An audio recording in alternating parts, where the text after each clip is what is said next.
আয়াত হাদিস সামনে আনবো, আলোচনার পর্যায়ক্রম সব মিলে আমরা একটা ফলাফল পাওয়ার চেষ্টা করবো ইনশাআল্লাহ। মোহতারাম হাজরিন, আগে কিছু কথা আমাদের বুঝতে হবে, তারপরে মূল বিষয় আমি আসবো। 1 নম্বর কথা, আল্লাহ পাক রব্বুল আলামিন কোরআনে কারীমে ইরশাদ করেন, ইন্না আরাদনাল আমানাতা আলাস সামাওয়াতি ওয়াল আরদি ওয়াল জিবাল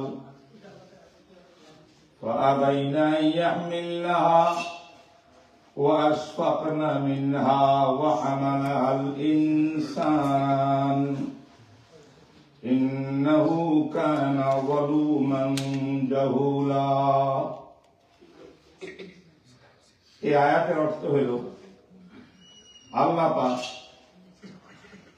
রূহের জগতে আমানত নামক একটা বস্তুকে আল্লাহ পেশ করেছিলেন আসমানের উপরে। এই আসমান সৃষ্টি জগতের ভিতরে তুমি বিশাল, তুমি কি পারবা আমার আমানতটা গ্রহণ করতে? করো।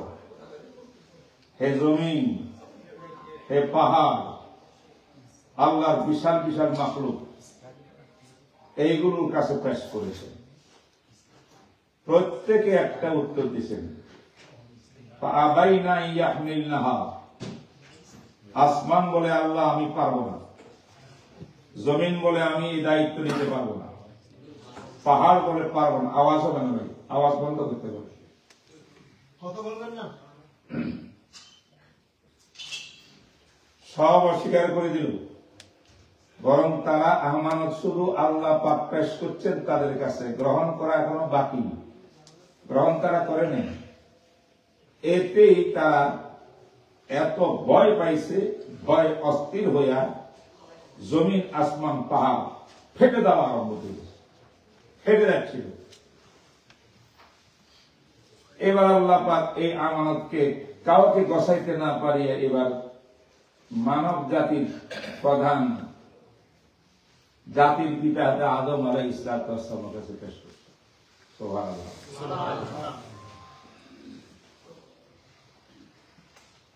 আদমকে বলছে, আদম আমার এই আমানতটা তুমি গ্রহণ করতে পারবা?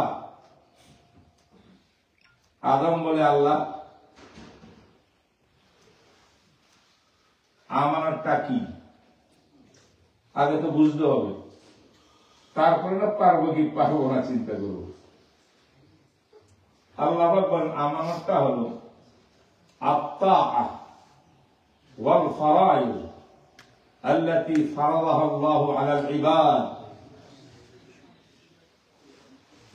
সেটা হলো আল্লাহর অনুকরণ, আল্লাহর হাকিমিয়ত, সার্বভৌমত্বকে স্বীকার করা, আল্লাহর বিধান মেনে চলা, আল্লাহ যাহা ফরজ করেছেন তাহা পালন করবে, যা নিষেধ করছেন তাহা বর্জন করবে। এটা একটা গুরুত্বপূর্ণ আমানত। আদম জিজ্ঞাসা করেন, আল্লাহ এটার ফলাফল কি? তাফসীরের কিতাবের মধ্যে আছে, ইমাম বাগাবী লিখেছেন, তাফসীরে বাগাবী এবং তাফসীরে কুরতুবী।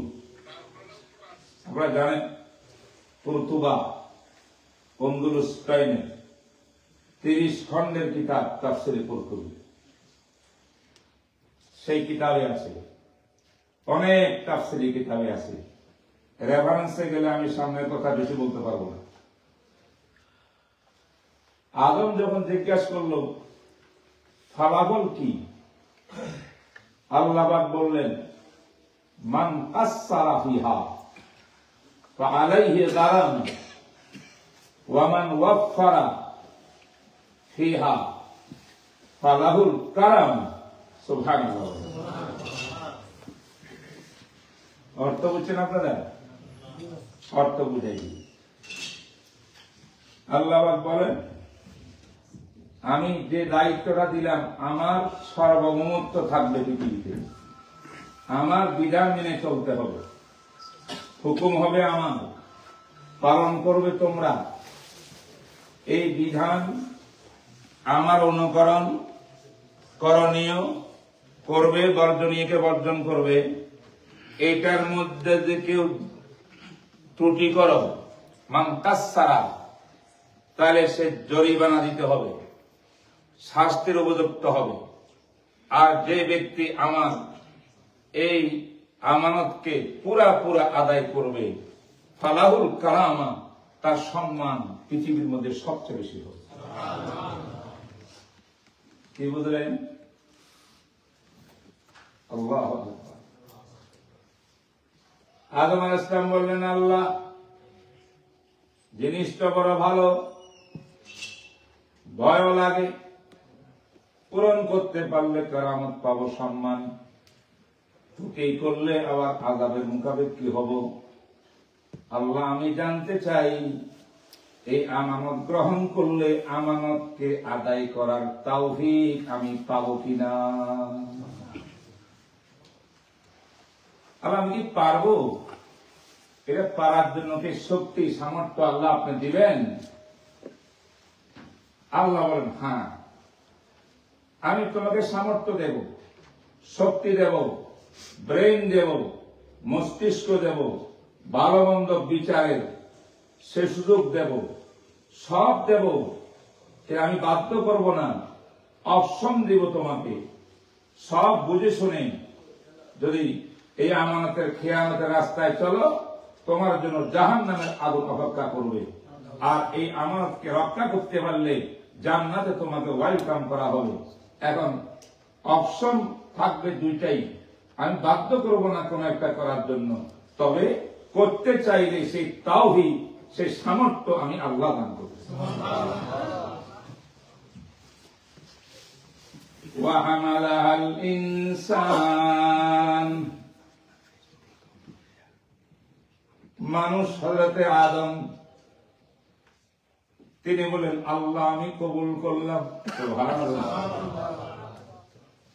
যে দায়িত্ব আসমান গ্রহণ করে নাই, যে দায়িত্ব জমিন গ্রহণ করতে পারে নাই, পাহাড় পর্বত পারে নাই, এত বড় বড় সৃষ্টি আল্লাহ, একজন ছোট মানুষ 3.5 হাত পথ, আদমের একটু বেশি। এই আদম আলাইহিস সালাম বললেন, আল্লাহ, আমাকে দেন, আমি এটা গ্রহণ করলাম। কিন্তু আদম গ্রহণ করছেন যে বুঝিয়া না বুঝিয়া, বুঝা প্রশ্ন উত্তরে সব হয়েছে না কথা, যে আমানতটা কি, এটার ফলাফল কি, আবার এটা আমি আদায় করতে পারবো কিনা, বুঝতেছেন কিনা? গ্রহণ করছেন। আমার দিকে তাওয়াজ্জুহ হবে কিন্তু। তো আল্লাহ দিয়ে দিলেন আদমকে। আদম আলাইহিস সালাম জান্নাতে ঢুকলেন। ঢুকার পরে এই দায়িত্ব নিয়েই তো কাদের মধ্যে আদম ঢুকছে। আল্লাহ বললেন, উসকুনা, তুমি এবং তোমার স্ত্রী হাওয়া জান্নাতে থাকো, কুলা, খাও, হাইসু শি'তুমা, যাহা ইচ্ছা তাহা খাও, জান্নাতে ভ্রমণ করো।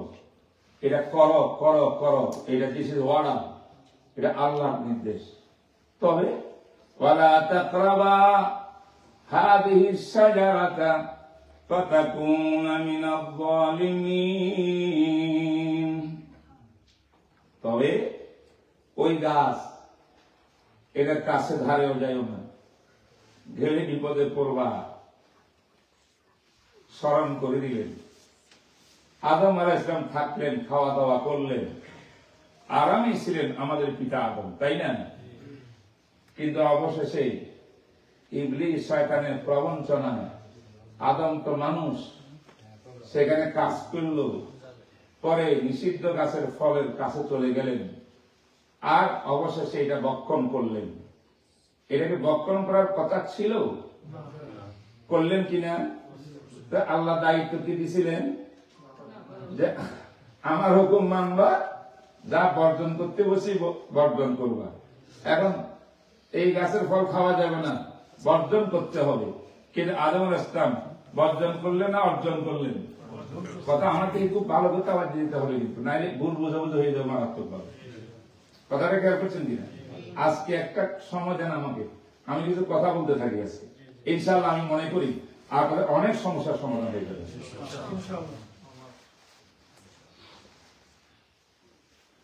এবার তার মানে আদম আলাইহিস সালাম জান্নাতে এই আমানত আদায় করার ভিতরে ত্রুটি হয়ে গেল আদম থেকে।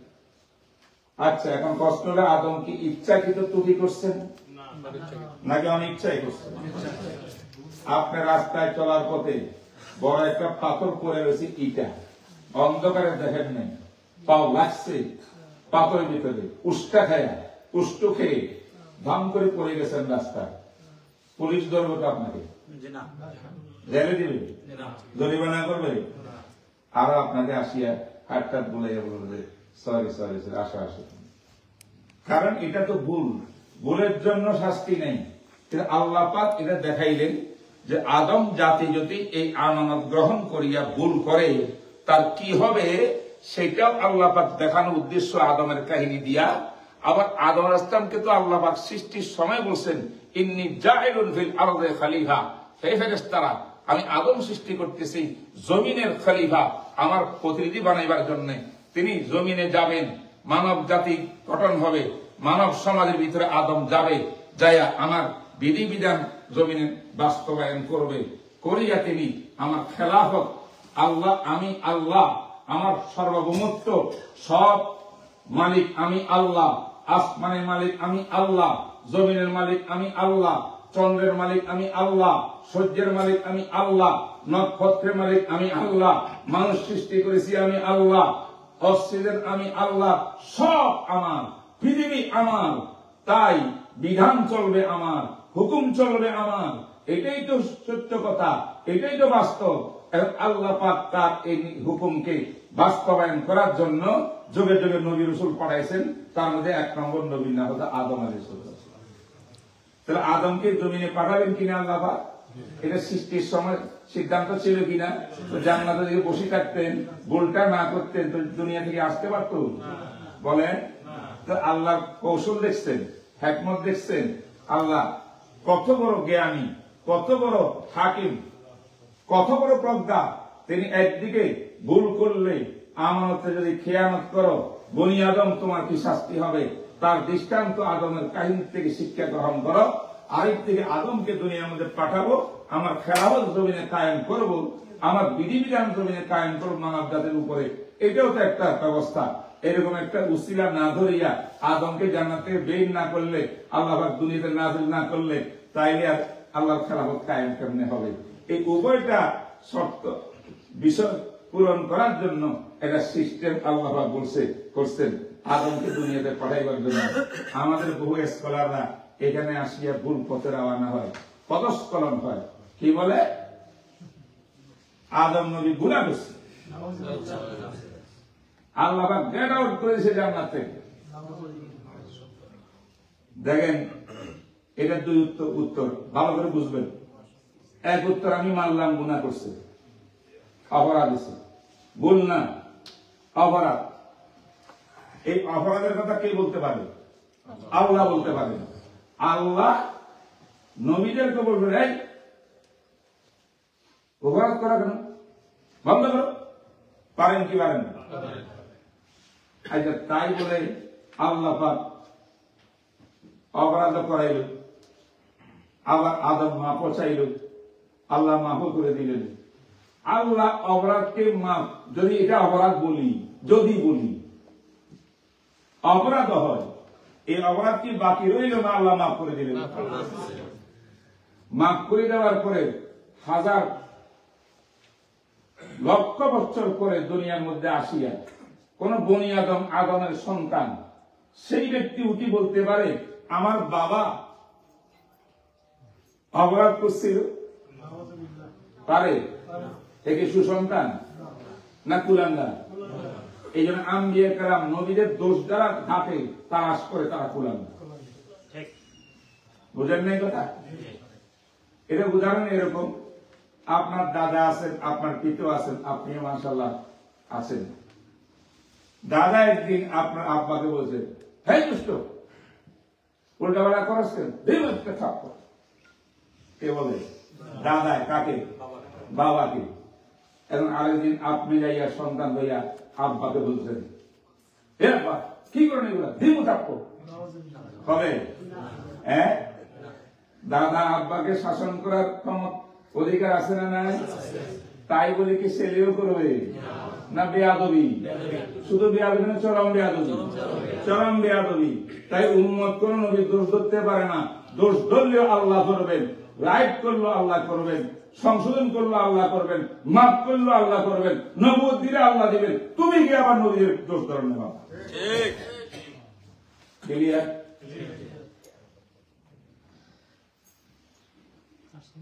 এই জন্য আল্লাহ ইন্নাহু কানা যালুমান জাহুলা।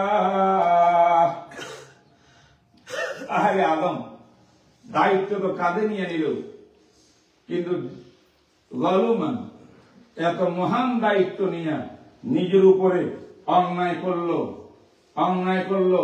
সে 100% পারবে না, ভুলভ্রান্তি করবে। এই জন্য সে অন্যায় করলো, জুলুম করলো নিজের নফসের উপরে, নিজের সত্তার উপরে। যালুমান জাহুলান মানে সে অজ্ঞ, এলেম নাই, জ্ঞান নাই। তাহলে আল্লাহ জাহেল বললেন, আল্লাহ আবার জালেম বললেন। জালেম মানে কি? নিজের উপরে জুলুম করলাম। আমি যদি নামাজ না পড়ি আমি আমার উপরে জুলুম করলাম। আমি শিরিক করলে আমি আমার উপরে কি করলাম? জুলুম করলাম। আল্লাহ বলে মানুষ সে জালেমও, সে জাহেলও, তার না হইলে আসমান যেটা নিল না, জমিন নিল না, চন্দ্রসূর্য নিল না, পাহাড় নিল না, সে কেন দায়িত্বটা নিল? যে নিচে কেমনে জাহেল হইয়া জুলুম করিয়া। এইগুলা আল্লাহ পাকের ভাষা। এই ভাষা কি আমি বলতে পারি আদম জালেম, আদম জাহেল? আমাদের নবী জালেম নাউযুবিল্লাহ, নবী জাহেল বলতে পারি? প্রশ্নই আসে না। এইটার মধ্যে একই কথা। আল্লাহ পাক যে ভাষা ব্যবহার করবেন নিজের বান্দার জন্য, চাহে তিনি নবী হোক না কেন, সেই ভাষা উম্মতে ব্যবহার করতে জাযাকুমুল্লাহ। একটা মাস্টার তো বললাম নাই, হয় নাই? কষ্ট হচ্ছে আপনাদের? কথা চলবে ইনশাআল্লাহ। এবার আসেন, এই আমানতটা কি বলেন তো? একটু আগে আমি তাফসীর থেকে আলোচনা করছি। আমানতের অর্থ হল তাআহ আল ফারায়েজ আল্লাতী ফারাযাহা আল্লাহু আলাল ইবাদ। তাআ মানে অনুকরণ। তা মানে কি? কার অনুকরণ? বলেন বলেন। আল্লাহর অনুকরণ। ঠিক আছে। ফারায়েজ মানে কর্তব্য। আল্লাহ পাক বান্দার উপরে কর্তব্য আমাদের উপরে আছে না নাই? করণীয় আছে না? বর্জনীয় আছে না? এটা ফারায়েজ।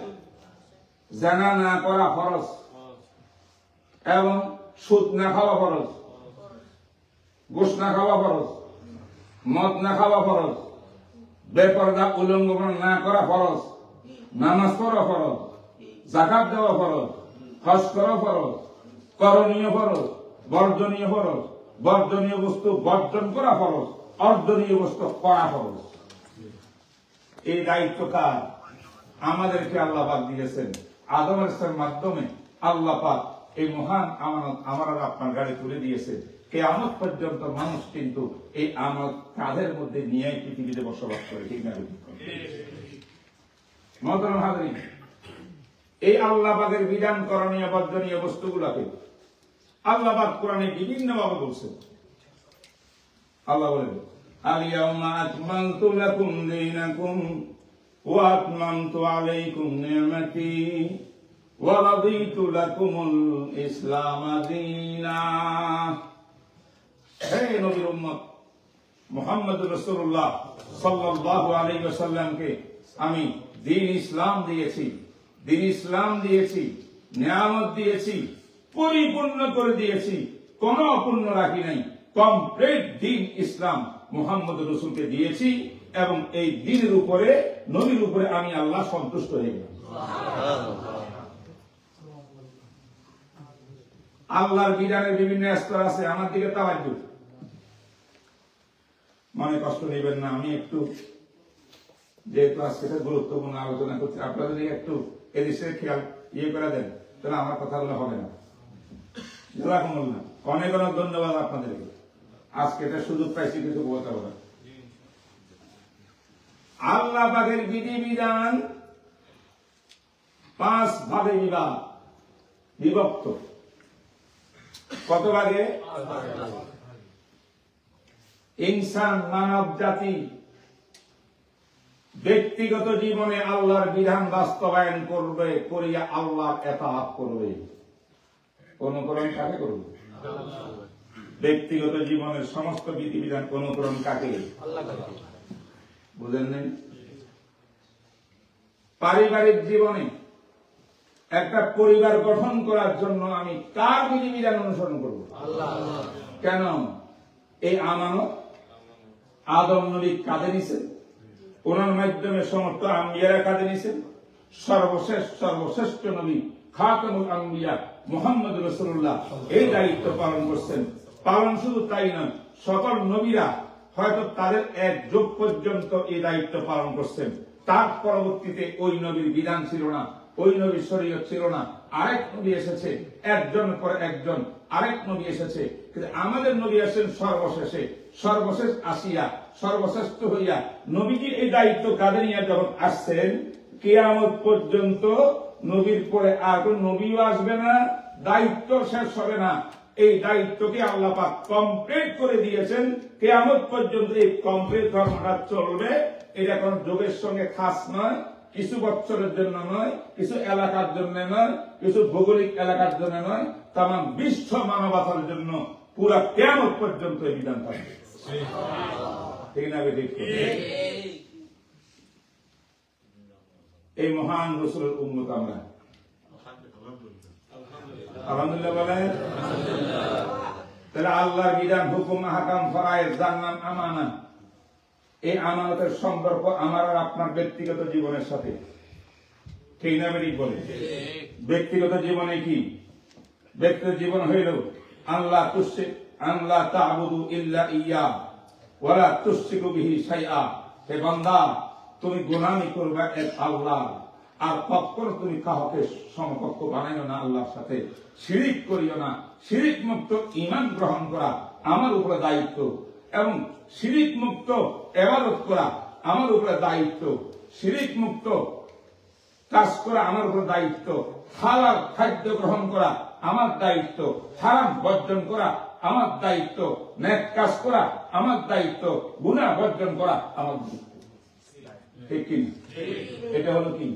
ব্যক্তিগত জীবনে আল্লাহর ফরায়েজ, আল্লাহর বিধিবিধান পালন করে আল্লাহকে অনুকরণ করব। আমি আল্লাহওয়ালা, আমি জিকির করি, আমি তাহাজ্জুদ করি, আমি দান খায়রাত করি, আমি গুনাহ করি না সহজে, আমি অনেক ভালো ভালো কাজ করতেছি, আমি করি যাহা যাহা করি, এগুলা সব নাম ইবাদত। আল্লাহ বলে তুমি ইবাদত করলে তুমি মুক্তি পাইবা না, জান্নাতে যেতে হলে তাহলে ইবাদতের সঙ্গে খেলাফত লাগবে। অর্থাৎ তুমিও নামাজ পড়বা, তোমার অধীনস্থদেরকে নামাজ পড়াইবা, তুমিও হালাল খাইবা, তোমার সমাজের মধ্যে মানুষকে হালাল খাওয়াইবা। কথা বলবে। তুমিও যাকাত দিবা, সমাজের প্রত্যেক লোক যাকাত দেবে। তুমি রোজা রাখবা, সমাজের প্রত্যেক লোক রোজা রাখবে। তুমি যে ভালো কাজ করো, সমাজের প্রত্যেক লোক আল্লাহ সন্তুষ্টির কাজ করবে। তুমি যেরকম গুনাহ থেকে বেঁচে থাকো, আল্লাহকে নারাজ করতে তুমি তৈয়ার নাই, তাহলে সমাজের লোক যেন গুনাহ না করে, কেউ কারোর জুলুম না করে, অত্যাচার না করে, ব্যভিচার না করে, চুরি না করে, ডাকাতি না করে, যত রকমের অন্যায় অপরাধ কিচ্ছু না করে, এইটাও তোমার দায়িত্ব। নিজে আদায় করলে তার নাম ইবাদত, বন্দার মাধ্যমে সমাজের মাধ্যমে আদায় করানো হইলে তার নাম খেলাফত। সুবহানাল্লাহ। বলেন তো ইবাদত কাকে বলে? নিজে নিজে আল্লাহর বিধান পালন করার নাম কি? ইবাদত। আর অন্যের মাধ্যমে করা ওয়াল আসরি ইন্নাল ইনসানা লাফি খুসর। আল্লাহ পাক বলেন আমি আসরের শপথ করলাম, জমানার শপথ করলাম। আল্লাহকে শপথ করতে কথা বলতে আল্লাহ তারপর করেন, কারণ সামনে কথাটা ভেরি ইম্পর্টেন্ট। আল্লাহ শপথ করে বলেন ইন্নাল ইনসানা লাফি খুসর। ওই যে ইনসান আমানত কাঁধে বহন করছিল, আল্লাহ পাক বলেন সেই ইনসান সব বরবাদ, সব ধ্বংস, সব ধ্বংস। ইল্লাল্লাযীনা আমানু, তবে যে আদম সন্তান আমানু, ঈমান এনেছে নিজে নিজে এক আল্লাহর উপরে, বলেন না আমানতু বিল্লাহ ওয়া মালাইকাতিহি ওয়া কুতুবিহি ওয়া রুসুলিহি ওয়াল ইয়াউমিল আখির ওয়াল কদরি খাইরি ওয়া শাররিহি মিনাল্লাহি তাআলা ওয়াল বা'স বা'দাল মাউত। আসেনি? এইগুলো হলো আকীদা, মৌলিক আকীদা ছয়টা। আবার শাখা প্রশাখা শতের উপরে, ওইগুলো বলার টাইম আজকে নেই। ইল্লাল্লাযীনা আমানু গেল ঈমান। আমার আপনার ঈমান মনে করেন একদম ফ্রি ফ্রেশ ঈমান, আমি শিরিক টিরিক কিচ্ছু করি না, এক আল্লাহকে মানি সব ক্ষেত্রে, মাশাআল্লাহ ফার্স্ট ক্লাস। ওয়া আমিলুস সালিহাত, ঈমান আনলে তাওহীদের বিশ্বাসী হইলে চলবে না শুধু, এটা ভেরি ইম্পর্টেন্ট, কোনো সন্দেহ নাই। এর ঈমান অনুযায়ী তোমার আমল হইতে হবে। ঈমান আল্লাহ ইলাহা ইল্লাল্লাহ, আল্লাহ ছাড়া মাবুদ নাই। আমলের ভিতরে তুমি আল্লাহ ছাড়া গায়রুল্লাহকে মাবুদ বানাও, আছে না নাই? তাইলে ঈমানও আনতে হবে ভিউর, আমলও করতে হবে ভিউর, নেক আমল, ঠিক না বেঠিক বলেন? সেই ব্যক্তি, যে ব্যক্তি ঈমান আনলো এবং আমল করলো শরীয়তের বিধান মোতাবেক, মুহাম্মদুর রাসূলুল্লাহর সুন্নাহ মোতাবেক, আল্লাহ পাকের বিধান সবকিছু মানিয়া চললো, শিরকও করলো না, ইবাদতের মধ্যে কোনো ত্রুটি বিচ্যুতি নাই, ইল্লাল্লাযীনা আমানু ওয়া আমিলুস সালিহাত, সেও মুক্তি পাইল জাহান্নাম থেকে। আল্লাহ তারপরে আছে, তারপরে ইল্লাল্লাযীনা আমানু, বলেন ওয়া আমিলুস সালিহাত, তারপরে কি? ওয়া তাওয়াসাউ বিল হাক্কি ওয়া তাওয়াসাউ বিস সাবরি। এটা কি তাইলে? ঈমানও আনলাম, আমলও করলাম, আমি তো সোজা জান্নাতে চলে যাব। আবার আল্লাহ পাক আর বাকি কথা কি বলে? ওয়া তাওয়াসাউ বিল হাক্কি, অর্থ হইল তুমি নিজে নিজে ঈমানদার পাক্কা নিজামউদ্দিন আউলিয়া হইল চলবে না, তুমি নিজে নিজে নিজামউদ্দিন আউলিয়া নো। নিজামউদ্দিন আউলিয়া নিজে ভালো হচ্ছে না, কোটি কোটি লক্ষ লক্ষ মানুষকে আল্লাহ ভালো বানাইছে, ঠিক না বেটি? অতএব হকের দাওয়াত দিবা, হক প্রতিষ্ঠা করো তোমার সমাজে, হক প্রতিষ্ঠা করো তোমার পারিবারিক জীবনে, হক প্রতিষ্ঠা করো তোমার সামাজিক জীবনে, হক সত্য প্রতিষ্ঠা করো তোমার রাষ্ট্রীয় জীবনে, হক প্রতিষ্ঠা করো তোমার অর্থনৈতিক জীবনে, হক প্রতিষ্ঠা করো তোমার বিবাহ সাদীর জীবনে, হক প্রতিষ্ঠা করো তোমার সামাজিক জীবনে। প্রত্যেক ক্ষেত্রে যদি নাকি হক প্রতিষ্ঠা করো, নিজে তো আসো ভালো, সমস্যা নাই, সমাজের মধ্যে এটা প্রতিষ্ঠা করো, তাইলে তুমি জাহান্নাম থেকে মুক্তি পাইবা, এর আগে নয়। কথা বলেন না? মানে ওয়া তাওয়াসাউ বিল হাক্কি ওয়া তাওয়াসাউ বিস সাবরি, এরপর ধৈর্য ধারণ করতে হবে। সমাজের মধ্যে হকের পক্ষে কাজ করতে গেলে ইটা খাইতে হবে, জেল হবে, ফাঁসি হবে, জেল হবে, হবে কি হবে না? যত নির্যাতন হোক, খুবাইব রাদিয়াল্লাহু তাআলা আনহুর উপরে কাফের বেঈমানরা কি নির্যাতন চালাইছিল, হযরত সুমাইয়া রাদিয়াল্লাহু তাআলা আনহার লজ্জাস্থানে আঘাত করিয়া তাকে শহীদ করেছিল প্রথম শহীদা। আল্লাহু আকবার। খাব্বাবের উপরে কি করেছিল, বেলালে হাবশির উপরে কি করেছিল, অনেক নির্যাতন আসবে, সবর সবর সবর সবর, ইন্নাল্লাহা মা'আস সাবিরিন, আল্লাহ তোমার পক্ষে। তাইলে কি নিজে নিজে ঈমানদার আর আমলওয়ালা হয়ে চলবে না, আরো লাগবে? কি লাগবে? বুঝছেন কিনা? তাহলে বোঝা গেল ইবাদত করবা, খেলাফত করবা, নিজেও ভালো মানুষ, পরিবারের প্রত্যেকটা সদস্য ভালো মানুষ। এক নম্বরে নিজের বিবি, কি বলে? নিজের বিবি ভালো হইতে হবে কিনা? জি, হ্যাঁ, কোন কঠিন না। কারণ আমরা বিয়ে করে কি দেখিয়া? সম্পদ দেখে, হ্যাঁ, সুন্দর দেখে, আর গুলো হোক না হোক। আল্লাহ রাসূল বলেন তুনকাহুল মারআতু লিআরবাঈন, চার কারণে মহিলা বিয়ে করবা। এক নম্বর লে জামালেহা, সৌন্দর্য দেখবা, কারণ তোমার যদি পছন্দ না হয় তাহলে তুমি সংসার করতে পারবে না, মাঝ পথে বন্ধ হয়ে যাবে, কেটা হয়ে যাবে, ডিভোর্স হয়ে যাবে, অনেক সমস্যা। ওয়ালে মালেহা, তার কাছে কিছু মাল সম্পদ থাকতে হবে যাতে তার নিজের চলার ব্যবস্থা থাকে, সম্পদ কিছু হইলে ভালো। আরেকটা কি, লে হাসাবেহা, বংশধর নারী বিবাহ করবা, বংশধর। একবার টোকাই টাকাই বিয়ে করিয়া তোমার ঘর আর পরিবারকে নষ্ট করিও না, বংশের একটা বড় মূল্য আছে। এবারে 4 নম্বর দিনহা, দিনদারি দেখবা, তাকওয়া দেখবা, তাকওয়া দিনদারি দেখবা। রাসূল বলেন ফাউসফার বিদাতি দ্বীনে, গুণ 4টা। 1 নম্বর সবচেয়ে অগ্রাধিকার পাবে দ্বীনওয়ালা, তাকওয়াওয়ালা, সেই নাম তোমার জন্য। সুবহানাল্লাহ। কেন এত তাকিদ করলেন? তুমি একজন মুত্তাকি দিনদার নারী বিবাহ করতে পারো, তাহলে তোমার সংসারটা ধন্য হবে, সুন্দর হবে। এই সংসারে তোমার সন্তান আসবে দুনিয়াতে, যেই সন্তান মুত্তাকি নারীর গর্ভে ধারণ করবে। নিজামউদ্দিন আউলিয়ার মা গর্ভে ধারণ করিয়া কোরআনের হাফেজ হয়ে গেছে গর্ভের মধ্যে তাকিয়া, ঠিক না বেঠিক বলে? ইতিহাস শোনেন নাই আপনারা? তার মুত্তাকি নারী যদি হয়, তার সন্তানটা হবে আল্লাহওয়ালা, ছেলেটা হবে আল্লাহওয়ালা, মেয়ে হবে আল্লাহওয়ালা। সব যখন আল্লাহওয়ালা হবে, তখন আপনার পারিবারিক জীবনটা সুন্দর হবে। তাইলে বিবাহ করার দরকার আছে না নাই? দিনদার না দিনদার না? যেদিন আমরা এই হাদিস ভুলে গেছি, দিনদারিও থাকুক বা না থাকুক, বাকিগুলা থাকলে, মাল সম্পদ আর সৌন্দর্য থাকলে তাহলে বিবাহ শাদী করবো, নাইলে আর নাই। এরকম যেদিন থেকে করেছি, সেদিন থেকে আমাদের পারিবারিক সিস্টেম নষ্ট হয়ে গেছে। বলেন ঠিক না? হ্যাঁ, মুত্তাকি দিনদার স্ত্রীর ঘরে যে সন্তান আসবে, এই সন্তান ইনশাআল্লাহ এমন সুশিক্ষা, ইসলামী শিক্ষা পাবে বড় হইয়া। এই ইসলামী শিক্ষার দ্বারা সে আল্লাহকে চিনবে, রসুলকে চিনবে, দিন চিনবে, ইসলাম চিনবে। সে জানবে আমাদের পিতা আদি পিতা আদম আলাইহিস সালাম আল্লাহর পক্ষ থেকে আমার কাজের মধ্যে আনছিলেন, আমি সে আদমের সন্তান, সে দায়িত্ব আমারও। তাই আল্লাহর বিধান অমান্য করে জীবন চালানো যাবে না। আমার প্রত্যেক ক্ষেত্রে জীবনের আল্লাহর বিধানকে আমার মানতে হবে। এই কথা সন্তান বুঝবে কখন? তার মা যদি কি হয়।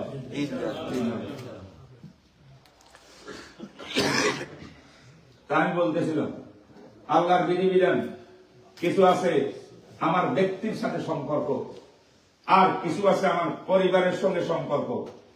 বলেন না? পরিবারের সম্পর্ক আর কি কি? আমি স্বামী, আমার কাছে আমার স্ত্রী কোন হক পায় কি পায় না? পায়। তাহলে আমি যে আমার স্ত্রীর উপরে জুলুম না করি, অন্যায় না করি, অবিচার না করি, তার পাওনা কাকে দিই?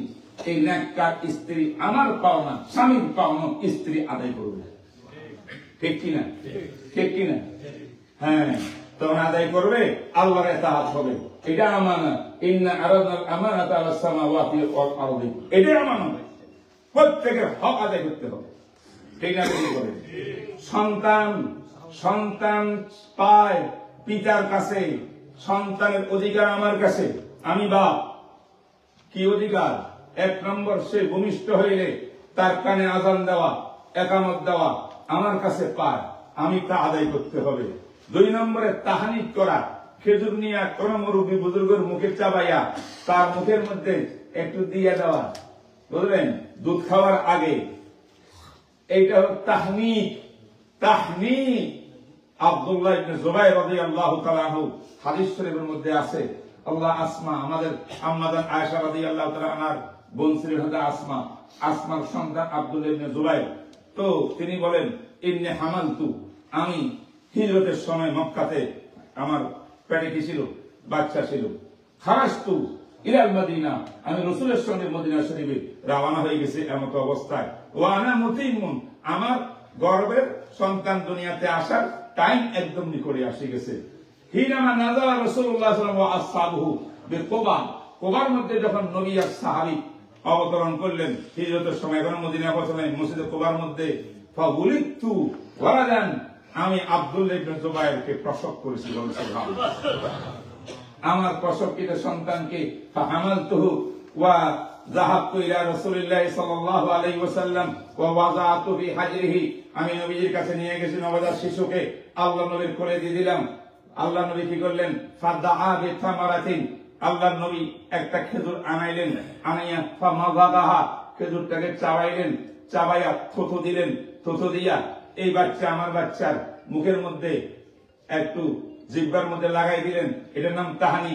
ওয়াদাআ বিল বারাকাতে, আমার সন্তানের জন্য রাসূলুল্লাহ সাল্লাল্লাহু আলাইহি ওয়াসাল্লাম বরকতের দোয়া দিলেন। মুসলিম শরীফের হাদিস, ইমাম মুসলিম রাহমাতুল্লাহ বলেন এই বাচ্চার দুইটা বৈশিষ্ট্য। এক নম্বর বৈশিষ্ট্য হলো মদিনাতে হিজরত করা হল রাসূলের প্রথম বাচ্চা দুনিয়াতে এটা। দুই নম্বর কি জানেন? মুসলিম শরীফে আছে, মুসলিম শরীফ কি আছে, এটা এমন ভাগ্যবান বাচ্চা যে বাচ্চার পেটের ভিতরে সর্বপ্রথম দুনিয়াতে আসার পরে প্রথম পেটের মধ্যে ঢুকছে রিকু মুহাম্মাদিন সাল্লাল্লাহু আলাইহি ওয়াসাল্লাম।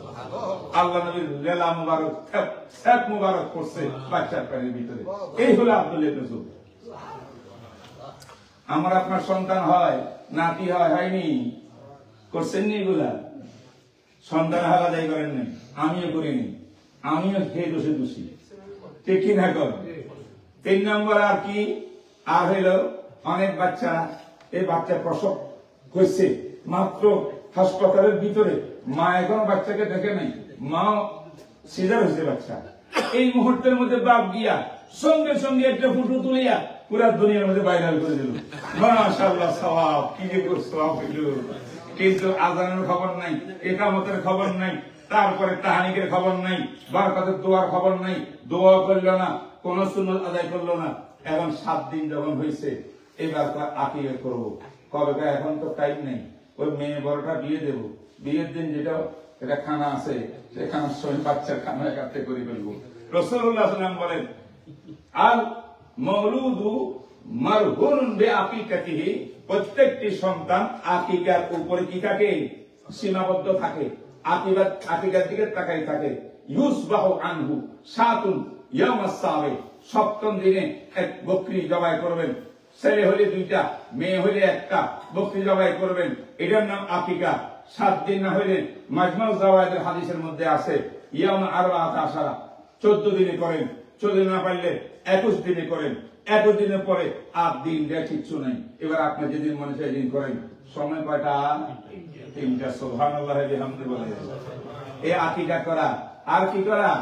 আর হইল সুন্দর একটা নাম রাখা আমার দায়িত্ব, আমার সন্তানের সুন্দর নাম।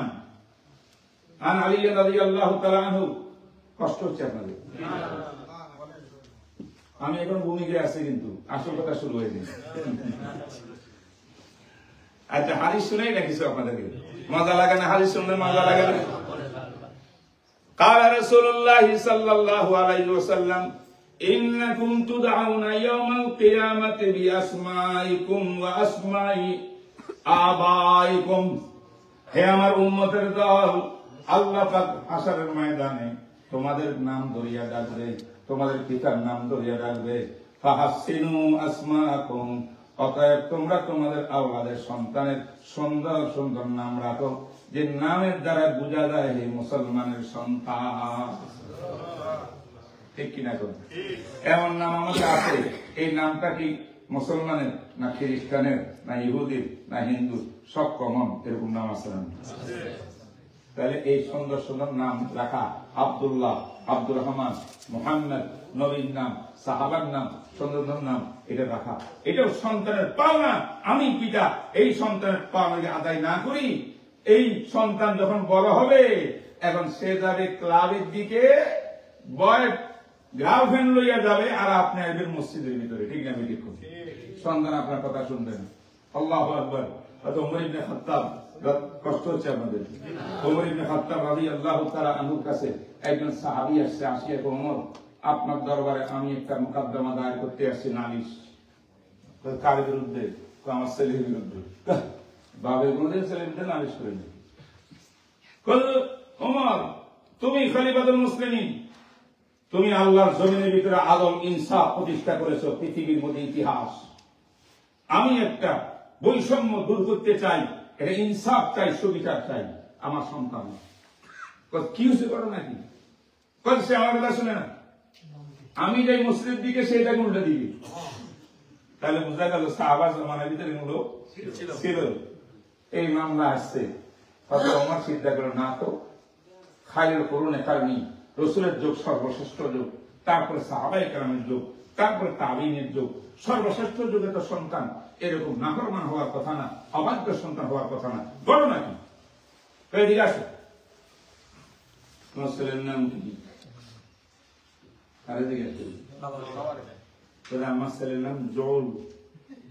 কি নাম?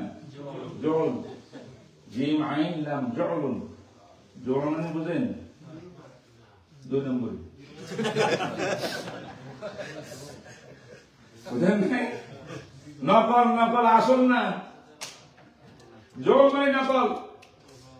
মিনহু জাআলা মানে একটা জিনিস লবণ, এটাকে জাআলতু আমি লবণটা কি বানাই দিয়েছি? পানি বানাই দিয়েছি। তাহলে জিনিস হলো লবণ, বানাইলাম কি? এটা আসলে পানি না লবণ? এটা 2 নম্বরই না। ওমর ইবনে খাত্তাব বলে, তোমার ছেলের বিরুদ্ধে মামলা আমি ওমর আমার আদালতে নিব না। আমি যদি আদালতের মধ্যে বিচার নিই, তোমার বিরুদ্ধে আমার মামলা হবে। কারণ তুমি যখন তোমার সন্তানের হক আদায় করো নাই, ছোটবেলায় সুন্দরটার নাম রাখা সুন্নত ছিল, আকিক করা সুন্নত ছিল, তাহনিক করা সুন্নত ছিল, দোয়া করা সুন্নত ছিল, বাচ্চাকে সত্যিকার কালচার শিক্ষা দেওয়া তোমার দায়িত্ব ছিল, সুশিক্ষা দেওয়া তোমার দায়িত্ব ছিল। তুমি কিছুই করো নাই, তাই এখন এই জন্য সন্তান তোমার অবাধ্য রয়েছে। আগে তোমার বিচার হোক, তারপরে সন্তানকে দেখবো। সুবহানাল্লাহ বলবেন। ইন্না আরাদনাল আমানাতা আলাস সামাওয়াতি ওয়াল আরদি ওয়াল জিবাল ফাআবাইনা আন ইয়াহমিলনাহা ওয়া আশফাকনা মিনহা ওয়া হামালাহাল ইনসান ইন্নাহু কানা যালুমান জাহুলা। কষ্ট হচ্ছে? এইভাবে সন্তানের হক বাপের উপরে আছে, বাপের হক কার উপরে আছে? সন্তানের উপরে আছে। যেই পিতা মাতা সন্তানের হক আদায় করবে, সন্তানকে ইসলামী শিক্ষা দিবে, কোরআন শিক্ষা দিবে, আল্লাহ রসুল শিক্ষা দিবে এবং নামাজ শিক্ষা দিবে। রসুল বলেন, মুরু সিবিয়ানাকুম বিসসালাহ ইযা কানা সাবআন, 7 বছর বয়সে তোমার সন্তানকে নামাজ শিক্ষা দাও। যদি সে 10 বছর পরেও নামাজ পড়ে না, বালাগু আসরান, 10 বছর হয়ে গেছে, তাইলে ওয়াজরিবহুম, তাহলে হালকা শাস্তি দাও, শাসন করো। শাসন না করলে সন্তান হবে না, এই কথা বলছেন।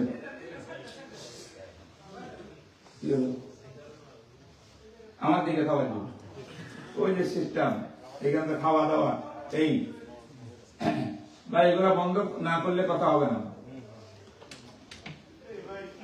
বলেন তো, 7 বছরের বাচ্চাকে আপনার ছেলেকে নামাজের হুকুম দেওয়ার জন্য অর্থ কি?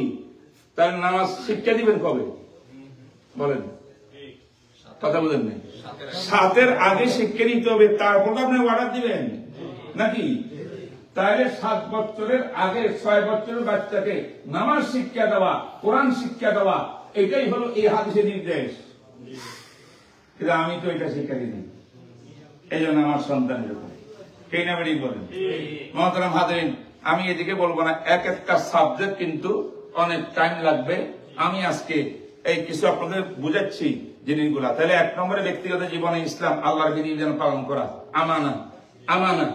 2 নম্বরে পারিবারিক জীবনের আমানা, আছে না নাই? 3 নম্বরে সামাজিক জীবনে আমানা।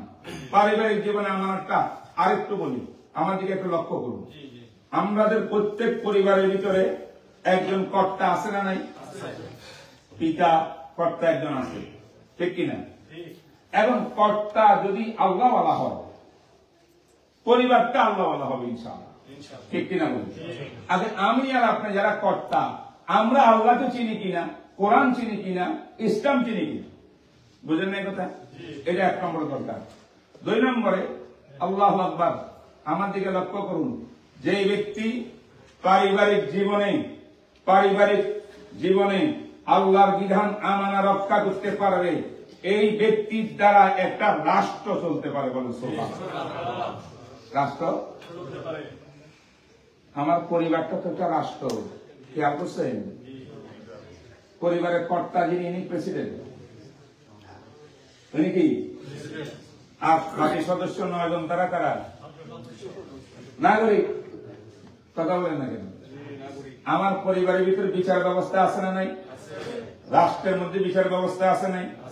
আদালত আছে, সুপ্রিম কোর্ট, হাইকোর্ট।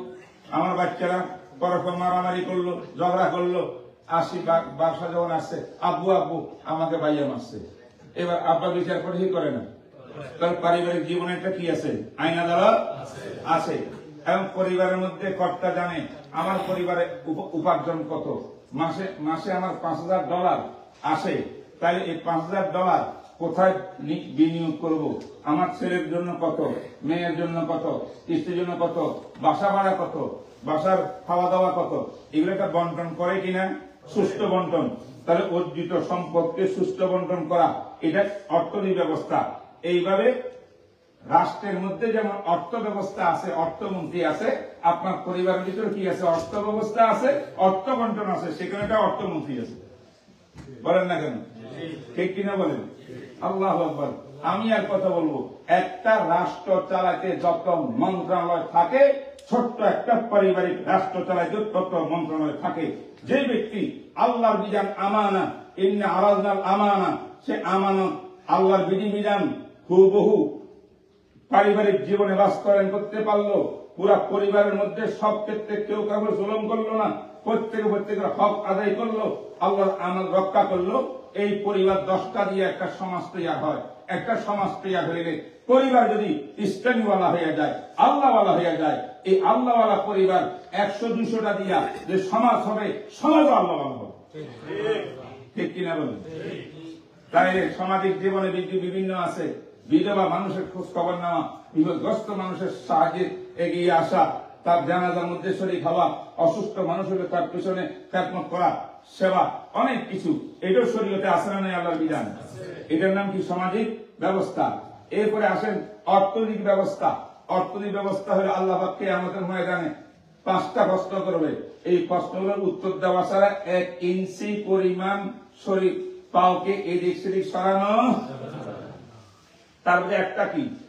আন মালিহি মিন আইনা ইকতাসাবতা বা ইকতাসাবা ওয়া ফিমা আনফাকা।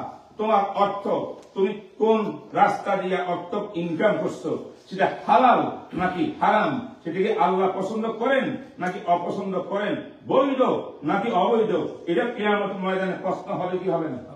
জোরে জোরে জোরে। আমি জানি আপনাদের কষ্ট হইতেছে, কিন্তু কিছু করার নাই। আজকে আলোচনা শুরু করছে, এটা একটু কমপ্লিট করে যাচ্ছি আমি, তাড়াহুড়া করি। ঠিক আছে কিনা বলুন? তাইলে এই অর্থ ব্যবস্থার এবার প্রশ্ন আছে না নাই? ফিমা আনফাকা, অর্থ ইনকাম করলেন কোন পথে, আবার এই অর্থ খরচ করলেন কোন কোন পথে, সেটা বৈধ কিনা, আল্লাহর পছন্দের কিনা, এটাও আল্লাহ পাক হিসাব নিকাশ করবেন।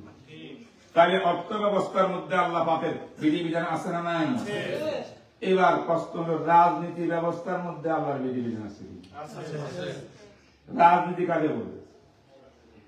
রাষ্ট্রনীতি কাকে বলে? এই ব্যাপারে রাজনীতির সঙ্গে ইসলামের কোন সম্পর্ক আছে না নেই? এটা হলো আজকের মূল আলোচ্য বিষয়। আল্লাহ বলেন, ইয়া আইয়ুহাল্লাযীনা আমানু দুখুলু ফিস-সিলমি কাফা। কি বলে? হে ঈমানদাররা, ইসলামের মধ্যে প্রবেশ করো পরিপূর্ণ ইসলামে। ব্যক্তিগত জীবনে তোমার ইসলাম আমানা, পারিবারিক জীবনে ইসলাম, এটার নাম আমানা। সামাজিক জীবনে ইসলাম, এটার নাম আমানা। বিবাহ শাদীর মধ্যে ইসলাম, এটার নাম আমানা। অর্থ ব্যবস্থার মধ্যে ইসলাম, এটার নাম আমানা। শিক্ষা ব্যবস্থার মধ্যে আল্লাহর বিধান, এটার নাম আমানা। এবং কি রাজনীতির ক্ষেত্রে এটার নাম আমানা। রাষ্ট্র কায়েমের ক্ষেত্রে এটার নাম আমানা। ঠিক কিনা? ঠিক কিনা? যারা ইউরোপ আরো যারা যারা আছে, যাদের নামও সব বলা যায় না, তাদের অপপ্রচারে, তাদের কৃতকর্মের কারণে, এটা আমার আজকে খুব গুরুত্বপূর্ণ বিষয়। আসেননি আমার সাথে? এটা কি বলবো? প্লিজ একটু আমার দিকে তাকাবেন। আজকে বিশ্বের রাজনীতির কারণে, রাজনীতি মানে পৃথিবীর মধ্যে রাজনীতি হইল রাজার নীতি। রাজা বড় যে তার নীতি, পয়সাওয়ালা যে তার নীতি, বুর্জার বেশি তার নীতি, তার নাম কি? রাজনীতি। না বলেছে? ইসলামে কি করে জানেন না? তো রাজার নীতির নাম রাজনীতি না, নীতির রাজা যেটা সেটাই রাজনীতি। সুবহানাল্লাহ বলেন। নীতির রাজা না রাজার নীতি?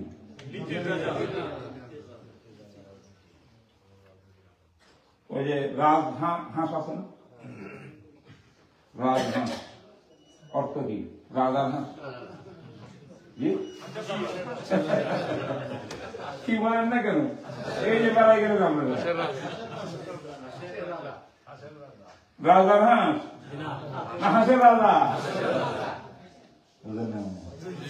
রাজনীতি নীতির রাজা। সুবহানাল্লাহ। নীতির রাজা কি? একটা হলো লাঠি যার, ছাগল তার, জোর যার, রাজ্য তার। বুঝলেন না? হামচুমান লঙ্গরে নি, আমার সামনে কেউ নেই। এটা হলো গান্দা পচা রাজনীতি। যে ক্ষমতার বলে দুর্বল বলে জুলুম করে, এদিনের হক নষ্ট করে, জনগণের হক নষ্ট করে, জুলুম করে জুলুম হয়, নষ্ট করে, ইনসাফ নাই, মারাত্মক সন্ত্রাসী, সরকার প্রধানের দল করে, পুলিশে গ্রেফতার করলে হেলো একটা আসলে বেকুসুর খালাস হয় কি হয় না? জি। আর একদম অসহায় নিরপরাধ তাকে তার নামে ডুবে দিয়েছে। আছে না নাই? এটা নাম রাজনীতি বর্তমান পৃথিবীতে চলে। কিন্তু মুহাম্মদ রাসূলুল্লাহ সাল্লাল্লাহু আলাইহি ওয়াসাল্লাম সমস্ত আম্বিয়া কেরাম, দুই একজন ছাড়া সমস্ত নবীরা রাজনীতি করছেন। তাদের রাজনীতি হল নো। রাজনীতির অর্থ হইল সমাজের মধ্যে সুবিচার কায়েম করা, অবিচার দুর্নীতি দমন করা। এটার নাম এতিমের হক আদায় করার নাম রাজনীতি, গরিবের হক আদায় করার নাম রাজনীতি, মজলুমের পাশে দাঁড়ানোর নাম রাজনীতি, জালেমের হাত ভেঙে দেওয়ার নাম রাজনীতি, চোর ডাকাতের শাস্তি দেওয়ার নাম রাজনীতি, চুরি ডাকাতি বন্ধ করার নাম রাজনীতি। বুঝেন না? সর্বমূর্ত কা জমিন কা, আসমান কা, আমি কা, আমার হায়াত কা। ইন্না সালাতি ওয়া নুসুকি ওয়া মাহইয়ায়া ওয়া মামাতি লিল্লাহি রাব্বিল আলামিন। ঠিক না? বেরি বলেন আলা লাহুল খালকু ওয়াল আমরু, আলা লাহুল খালকু ওয়াল আমরু। আল্লাহ পাক ডাক দিয়া কোরআনে কারীমের মধ্যে বলেন, হে দুনিয়ার মানুষ, আসমানের দিকে তাকাও। আফালা ইয়ানজুরুনা ইলাস সামাই কাইফা খুলিকাত। আসমানকে সৃষ্টি করেছে, জমিনকে সৃষ্টি করেছে, চন্দ্র নক্ষত্রকে সৃষ্টি করেছে। সব আমি, সব আমি, সব আমি। আমার কোনো সমকক্ষ নাই, আমার কোনো শরীকদার নাই। তাইলে হুকুম চলবে এই জমিনের ভিতরে আমি আল্লাহ। ومن لم يحكم بما أنزل الله فأولئك هم الكافرون ومن لم يحكم بما أنزل الله فأولئك هم الظالمون ومن لم يحكم بما أنزل الله فأولئك هم الفاسقون। বলেন, এই পৃথিবীর মধ্যে সমাজ যেমন সুন্দর চলে, দেশের মধ্যে যেন জুলুম না হয়, জালেমের হাত ভেঙে দিতে হবে, সংশোধন করতে হবে, মজলুমের ক্ষতিপূরণ দিতে হবে, কোন নারীর ইজ্জত নষ্ট হবে না, কোন গরিবের উপরে অত্যাচার হবে না, দুর্বলের প্রতি জুলুম হবে না। সব সমাজের প্রত্যেকটি মানুষকে আপন আপন অধিকার হক পুরাপুরি দেওয়া, যে হক আল্লাহ পাক দিয়েছেন কোরআন হাদিসের মাধ্যমে, সেই হক প্রত্যেকটা লোককে আদায় করে দেওয়ার নাম ইসলামী রাজনীতি।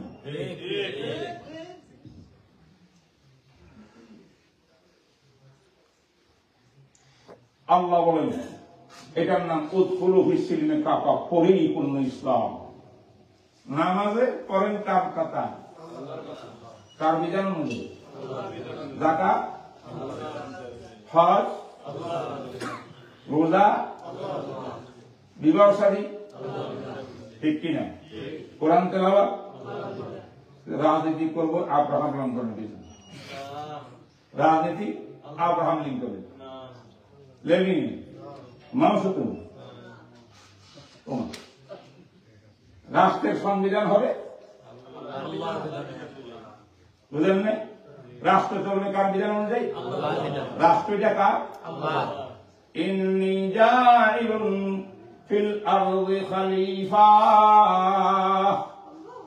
আল্লাহ পাক রব্বুল আলামিন বলেন, ইন মাক্কান্নাহুম বিল আরদি আকামুস সালাতা ওয়া আতাউয যাকাত ওয়া আমারু বিল মারুফি ওয়া নাহাউ আনিল মুনকার।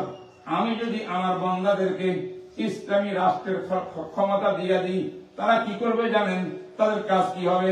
রাষ্ট্রপ্রধান হইয়া তারা নামাজ কায়েম করবে, আল্লাহু আকবার, যাকাত আদায় সিস্টেম করবে, আল্লাহর গোলামি বন্দেগী করাবে সমাজের মধ্যে, আর আমারু বিল মারুফ, নেক কাজের নির্দেশ দিবে, নিজে নেক কাজ করবে, সমাজের লোককে নেক কাজ করাবে। কথা বলেন ঠিক? নিজেও গুনাহ থেকে বাঁচবে, সমাজের মানুষকে গুনাহ থেকে বাঁচাবে, নিজে জুলুম করবে না, সমাজের মানুষকে জুলুম করতে দিবে না। তার নাম কি? রাজনীতি। আছে না নাই কোরআনে? আছে না নাই কোরআনে? আলা লাহুল খালকু ওয়াল আমরু। আল্লাহ পাক বলেন, সৃষ্টি জগৎ যদি আমার, আল আমরু বিধান চলবে আমি আল্লাহ। বিধান কার? আল্লাহ চলবে। যে ব্যক্তি এই হাকে নিয়ত করে, এটাকে কি বলে? হাকে নিয়ত। সার্বভৌমত্ব আল্লাহ, সার্বভৌমত্ব একমাত্র আল্লাহ, কারো ক্ষমতা নাই আল্লাহর বিধানের বাইরে যাওয়ার। যে ব্যক্তি আল্লাহর বিধানের বাইরে গিয়া, বিধান লঙ্ঘন করিয়া, নিজে অন্য প্রভুত্বের গোলামি করিয়া রাষ্ট্র চালায় এবং সংবিধান করে এবং দেশ চালায়, সেই ব্যক্তি আল্লাহর সঙ্গে বাগাবাদ করছে, বিদ্রোহ করছে, সেইটা মুসলমান হইতে পারে না, পাক্কা মুসলমান হবে না, দিন কমপ্লিট হবে না তার। এই জন্য তার জন্য ওই আমল রক্ষা করা নাই। আমল রক্ষা না করলে তার জন্য আযাব, তার জন্য জাহান্নাম। আমল রক্ষা করার পরে তার জন্য জান্নাত। কথাটা কি কোরআন হাদিসে আলোকে বুঝছেন? জনাবে রাসূলুল্লাহ সাল্লাল্লাহু আলাইহি ওয়াসাল্লাম কি বলেন? কানাত বনু ইসরাঈল তাসুসুহুমুল আম্বিয়া। কথাটা বড় গুরুত্ব। কি বলছেন? সকল বনি ইসরাইলের জাতি, ইসরাইল জাতি 40 স্তর পর্যন্ত তাদের বংশ থেকে নবী রাসূল আসছে। বুঝলেন না? এদের তাসুসুহুমুল আম্বিয়া, এদের লিডারি করছে, বনি ইসরাইল লিডারি করছে সকল নবীগণ। রাষ্ট্র চালাচ্ছে কে? নবীগণ। তাহলে রাষ্ট্রকার আল্লাহ, নবীগণ রাষ্ট্র প্রধান হইলেন, তো নবীগণ কি? আল্লাহ খলিফা। সুবহানাল্লাহ। কার খলিফা? ইন্নী জাইলুন ফিল আরদি খলিফা। প্রতিনিধি, আল্লাহর প্রতিনিধি, আল্লাহর জমিন কায়েম করার জন্য আল্লাহ পাক সমস্ত নবীদেরকে দায়িত্ব দিয়েছেন। এই হাদিসে আছে, বনি ইসরাইলের প্রত্যেকটা জাতিকে কে আদত করছেন, সে আদত করছেন, লিডারি করছেন, পথ দেখাইছেন, দেশ চালাইছেন, আল্লাহর বিধান তাদের মধ্যে বাস্তবায়ন করেছেন। কারা? নবীরা। কুল্লামা হালাকা নবিয়্যুন, একজন নবী আসিয়া রাষ্ট্র কায়েম করলেন, রাষ্ট্র চালাচ্ছেন আল্লাহর বিধান মোতাবেক। সেই নবী মুসা নবী দুনিয়া থেকে চলে গেলেন। চলে যাওয়ার পরে কি? আলাম্মা হালাকা নবিয়্যুন আয় মাতা নবিয়্যুন, তাইলে যা নবিয়্যুন আখার খালাফাউ নবিয়্যুন আখার, সেই নবীর স্তরে বিশিষ্ট আরেকজন নবী আল্লাহ পাক দুনিয়াতে পাঠাইছেন। ঠিক না? এই জন্য পরস্পর নবীদের পরে নবী, নবীর পরে নবী, নবীর পরে নবী, নবীদের মাধ্যমে রাষ্ট্র পরিচালনা করছেন, আল্লাহর খেলাফত জমিনে কায়েম করছেন। একটু ধৈর্য ধরেন, কথা বলে ভালো করে শুনেন। ধৈর্য আছেন? তাহলে বনি ইসরাইলের নবীরা কি করছেন? খেলাফত কায়েম করছেন প্রত্যেক নবী। একজন নবী চলে গেছেন খলিফা, আরেকজন নবী, উনি চলে গেছেন, আরেকজন নবী আসছেন। এবার নবীজি কি? আমাদের নবী। তা আমিও তো নবী, আমিও তো আল্লাহর খলিফা। সুবহানাল্লাহ। আমি আল্লাহর বিধানের জমিনে বাস্তবায়ন করেছি। দিন ইসলামকে কমপ্লিট করেছি।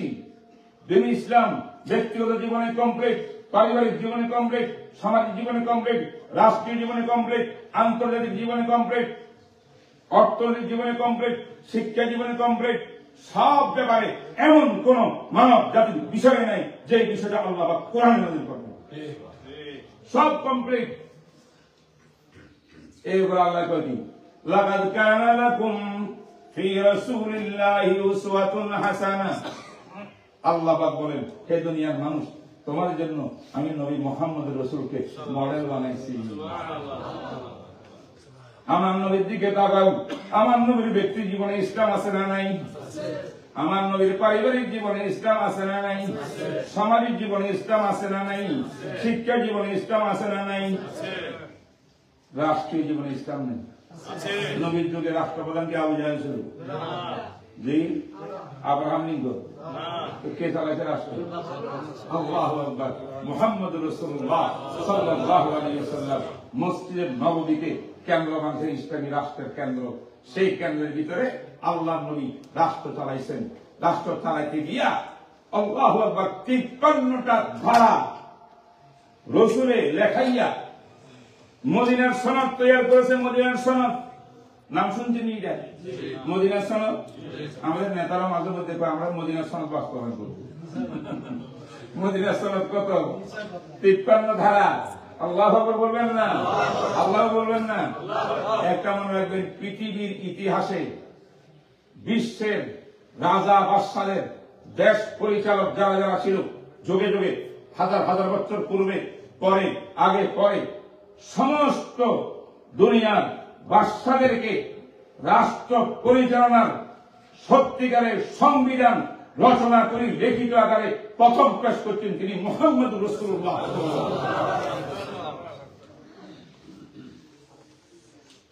আমি চ্যালেঞ্জ করলাম আজকে আমেরিকার জন্য, একটা গবেষক দ্বারাও মুসলিম অমুসলিম আমার রসুলের পূর্বে মদিনার সনদ লিখিত করার পূর্বে রাষ্ট্র কেমনে চলবে তার পূর্বে কোন বিশ্বের মানুষ এরকম সংবিধান রচনা করছে, দস্তুর।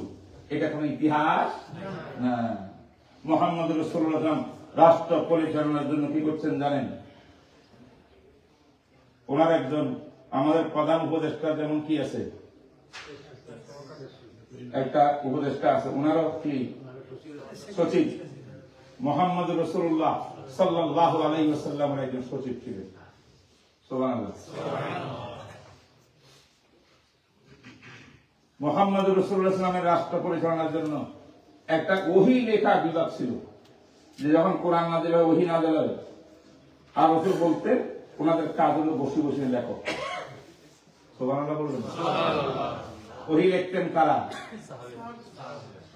একজন হযরত আলী রাদিয়াল্লাহু তাআলা আনহু, একজন হযরত ওসমান রাদিয়াল্লাহু তাআলা আনহু।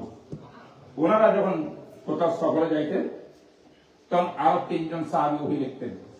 একজন গুরুত্বপূর্ণ কথা এগুলো, কিন্তু আমি জানি না আপনাদের কাছে গুরুত্ব মনে হচ্ছে কিনা। ওনারা চলে গেলেন, এবার ওহী লিখতেন হযরত মুআবিয়া রাদিয়াল্লাহু তাআলা আনহু। সুবহানাল্লাহ বলবেন? যায়েদ ইবনে সাবিত রাদিয়াল্লাহু তাআলা আনহু, উবাই ইবনে কাব রাদিয়াল্লাহু তাআলা আনহু। তাহলে এটা কোন বিভাগ? ওহী লেখন বিভাগ।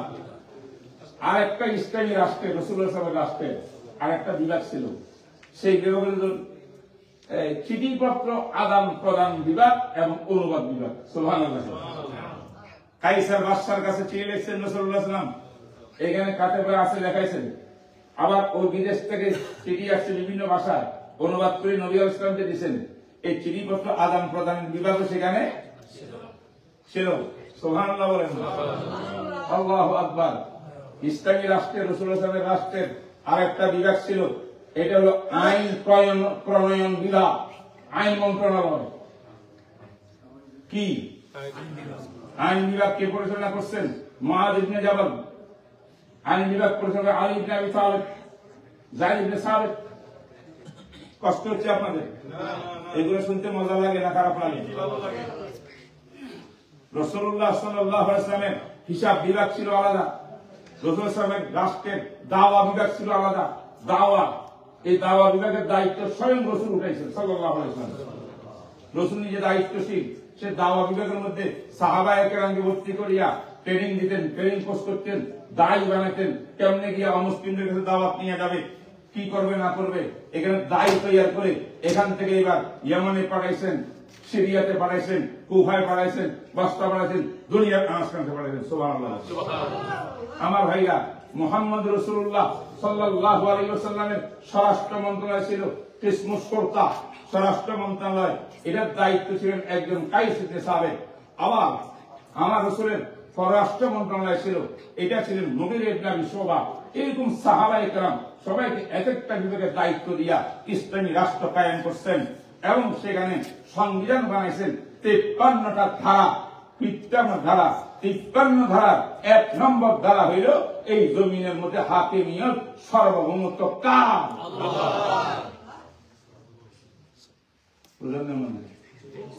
তাহলে ইসলামী রাষ্ট্র কায়েম রাসূলে করছেন, আমরা বাংলাদেশ চালাবো কোন বিধানে? মুসলমানরা কোন বিধানে চালানো উচিত? কথা বলেন না কেন? না আব্রাহাম লিঙ্কনের বিধানে, লেনিন, মাও সেতুং, বুঝলেন না কথা?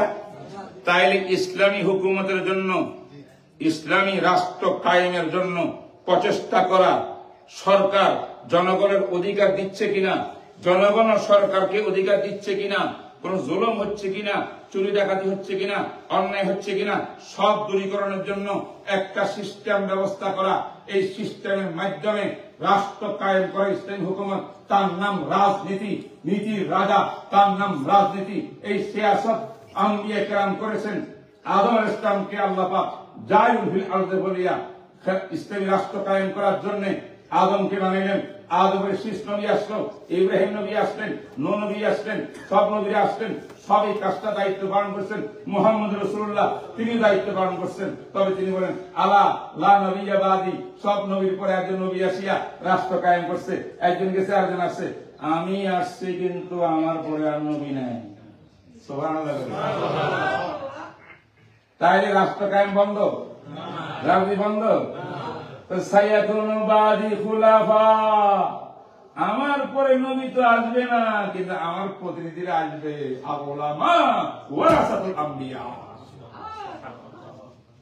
আমার পরে কি আসবে? আমার প্রতিনিধি কারা কারা? উলামা।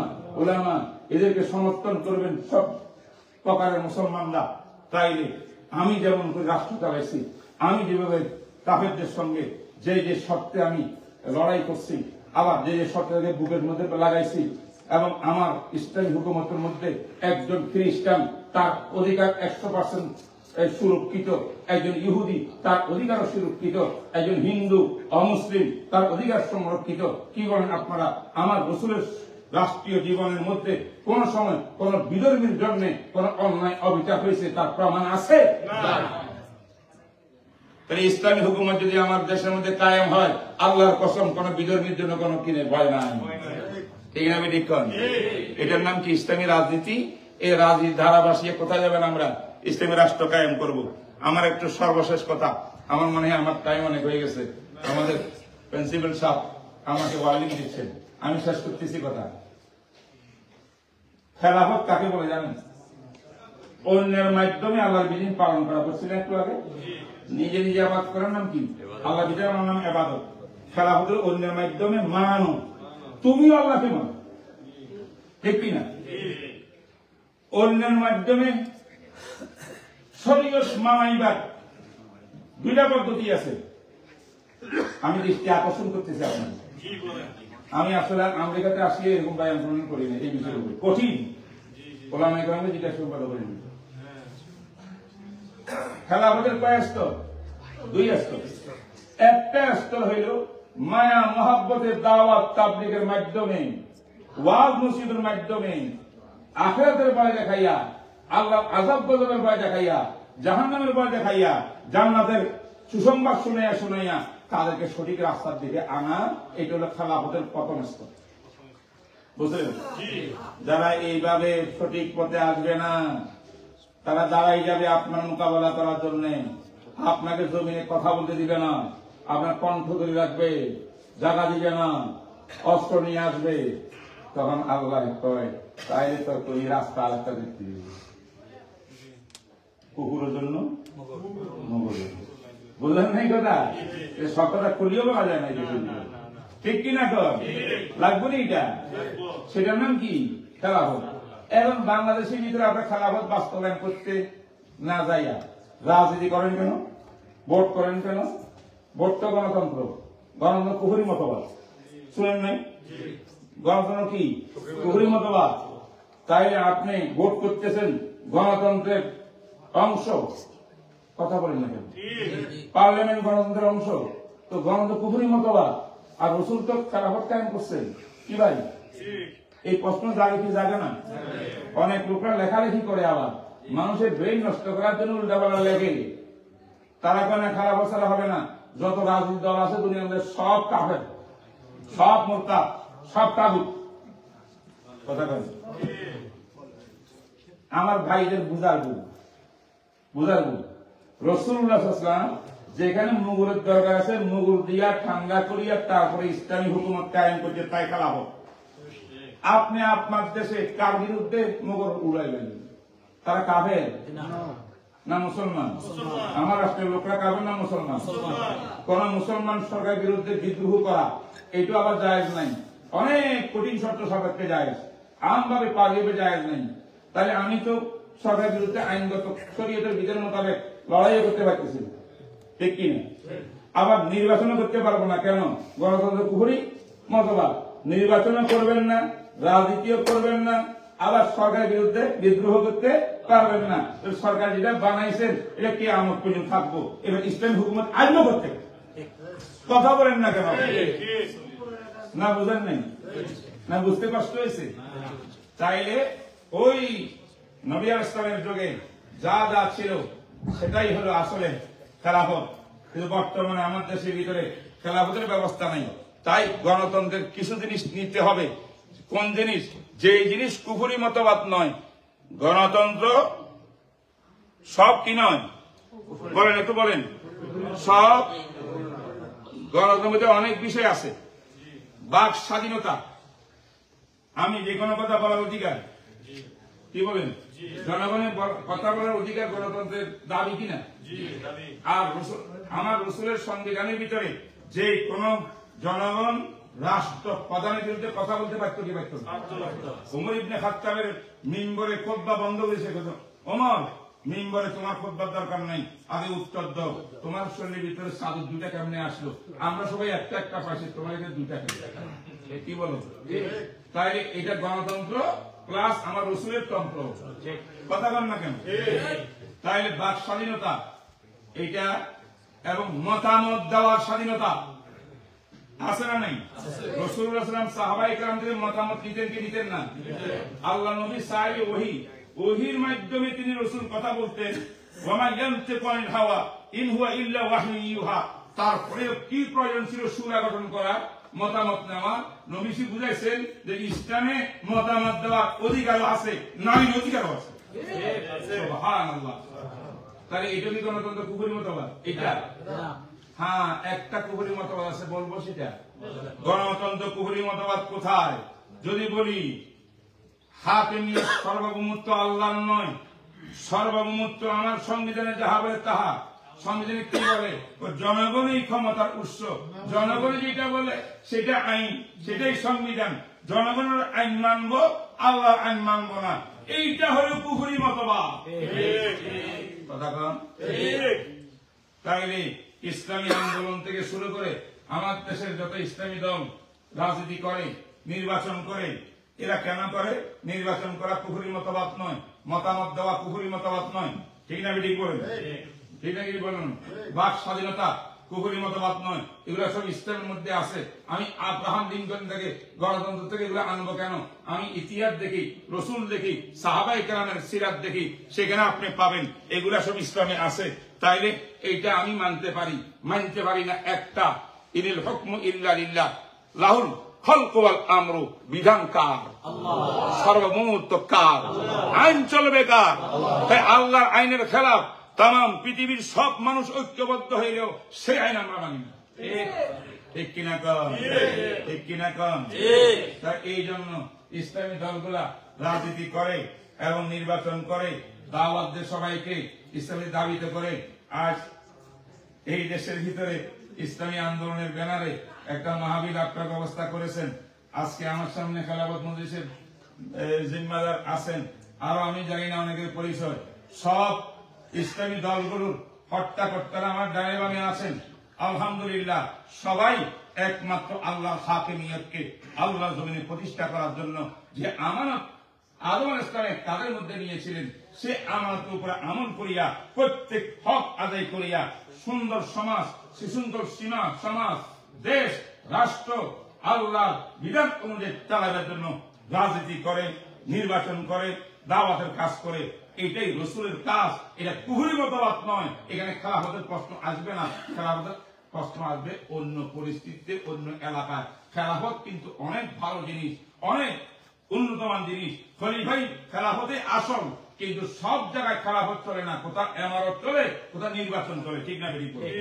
তাহলে আমরা এইভাবে কাজ করিয়া যেদিন পারবো মতামত নিয়ে, জনগণের ম্যান্ডেট নিয়ে পার্লামেন্টে যেতে পারবো, সেই দিন ইনশাআল্লাহ ওই জালেম বাদশা থাকতে পারবে না, অন্যায়কারী থাকতে পারবে না, আব্রাহাম লিঙ্কনের চেলারা থাকতে পারবে না, মাও সেদিনের চেলারা থাকতে পারবে না।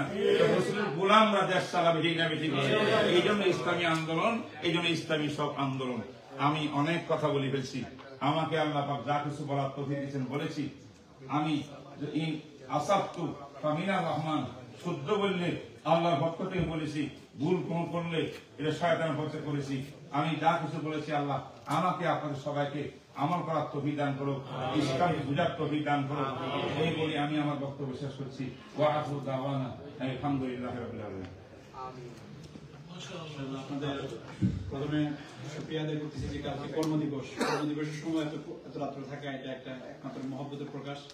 আমরা জানি এমন একটা সাবজেক্ট নিয়ে আলোচনা করতেছিলেন যে আমাদের সম্পর্ক, আমাদের মতামতের ভিন্নতা থাকতে পারে, কিন্তু সম্পর্ক বা ভাতৃত্ব মুসলমান এটার উপর কাজ করলেও যে কোনো ধরনের ইসলামিক দলগুলো একসাথে কাজ করতে পারে এবং কাজের সবচেয়ে সুন্দর সময় এখন অতিবাহিত হচ্ছে। দোয়া করেন আল্লাহ পাক যেন সময়ের গুরুত্ব বুঝে সমস্ত দলগুলোকে একই মন মানসিকতা একত্রতা ঘোষণা করে একসাথে কাজ করার তৌফিক দান করে সুন্দর বাংলাদেশ যেন গড়ে উঠতে পারে এবং আগামী প্রজন্মকে যেন ইসলামিক কাজ দিয়ে একটা দেশ গড়ার দিকে আগায় দিতে পারে সে দোয়া করবেন ইনশাআল্লাহ। বিশেষ করে শাসনতন্ত্র আন্দোলনের ব্যানারে এই প্রোগ্রামটা হয়েছে, এটা বোঝানোর জন্য। এই জন্য এই সাবজেক্টটা আমেরিকা কোথাও আলোচনা করেন নাই এবং অনেকটা বলতে পারেন ইতি টেনেছেন, অনেক আলোচনা রয়ে গিয়েছে। আপনার সামনে আরেকবার ইনশাআল্লাহ হযরতকে দাওয়াত দিব বাকিগুলো করার জন্য। এই পর্যায়ে আমি আমাদের আজকের এই মজলিসের সর্বশেষ মোনাজাত পরিবেশন করার জন্য আমাদের সবাই পরিচিত, আজকে বিশেষ করে আমি বেশি আনন্দিত এই সেন্টারের নতুন সেন্টারে মোস্টলি ওয়েলকাম আমাদের মির্জা জাফর বেগ সাহেব আসছেন এবং ওনার সামনে যে সময় আমরা সুযোগ দিই নাই, কিন্তু উনি অত্যন্ত আনন্দিত এবং আমরাও খুব খুশি ওনাকে পেয়ে। ওনাকে আমি মোনাজাত পরিবেশন করার জন্য অনুরোধ করছি। এরপরে সামান্য তবারকের ব্যবস্থা আছে, আপনারা বসে যাবেন শৃঙ্খলার সাথে। প্লেট বাড়া হয়ে গেছে, শুধু একটুখানি আপনার ধৈর্যের সাথে শুধু মেহমানদেরকে নিয়ে যাবেন। জাযাকুমুল্লাহ।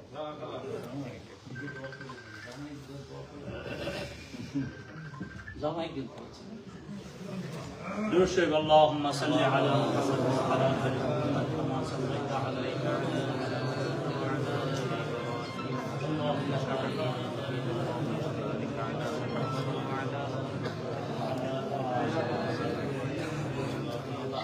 ربنا انك انت السميع العليم وتب علينا انك انت التواب الرحيم ربنا هب لنا من ازواجنا وذريتنا قرة اعين واجعلنا للمتقين اماما آمين।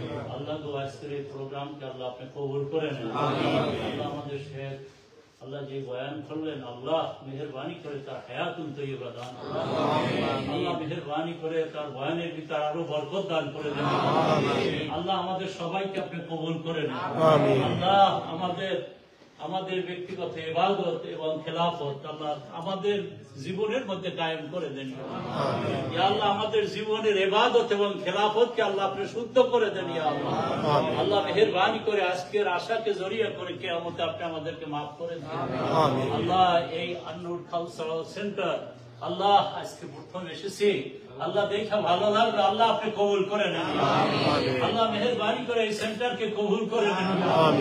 আল্লাহ আপনার কাছে ফরিয়াদ করি মাবুদ মেহেরবানি করে আমরা যারা এখানে বসেছি আল্লাহ কিয়ামতের ময়দানে আপনার হাবিবের জামাতে বসার তৌফিক করে দিও। আল্লাহ কিয়ামতের ময়দানে যেন আপনার হাবিবের জামাতের সাথে বসতে পারি। আল্লাহ আজকের এই বসাকে জড়িয়ে করে আল্লাহ আপনি আমাদেরকে মাফ করে দেন। আমিন। তাকাব্বাল মিন্না ইন্নাকা আনতাস সামিউল আলিম ওয়া তুব আলাইনা ইন্নাকা আনতাত তাওয়াবুর রহিম। আল্লাহ ইসলামী আন্দোলনের থেকে এই যে আজকে অনুষ্ঠান হলো আল্লাহ এই অনুষ্ঠানখানাকে আল্লাহ আপনি কবুল করে নেন। আল্লাহ মেহেরবানি করে আমাদের বাংলাদেশ আল্লাহ বাংলাদেশের কথা যদি ভালো শুনি ভালো লাগে ইয়া আল্লাহ। যখনই দেখি কোনো মারামারি হয় আল্লাহ কষ্ট লাগে ইয়া আল্লাহ। আল্লাহ ওই দেশে আল্লাহ আপনি ইসলামী শাসনতন্ত্র কায়েম করে দেন ইয়া আল্লাহ। আল্লাহ কোরআনিক আইন চালু করে দেন ইয়া আল্লাহ। আল্লাহ ওই দেশের থেকে সমস্ত শয়তানি উঠাই নেন ইয়া আল্লাহ। আল্লাহ যারা শয়তানি করে তাদেরকে আল্লাহ আপনি হেদায়েত দিয়ে দেন ইয়া আল্লাহ। আল্লাহ তাদেরকে আপনি হেদায়েত দান করে দেন। তাকাব্বাল মিন্না ইন্নাকা আনতাস সামিউল আলিম ওয়া তুব আলাইনা ইন্নাকা আনতাত তাওয়াবুর রহিম ওয়া সাল্লাল্লাহু তাআলা আলা খায়রি খালকি মুহাম্মাদ ওয়া আলিহি ওয়া আসহাবিহি আজমাইন ওয়ারহামনা মাহুম বিরহমাতিকা ইয়া আরহামার রাহিমিন। আমিন।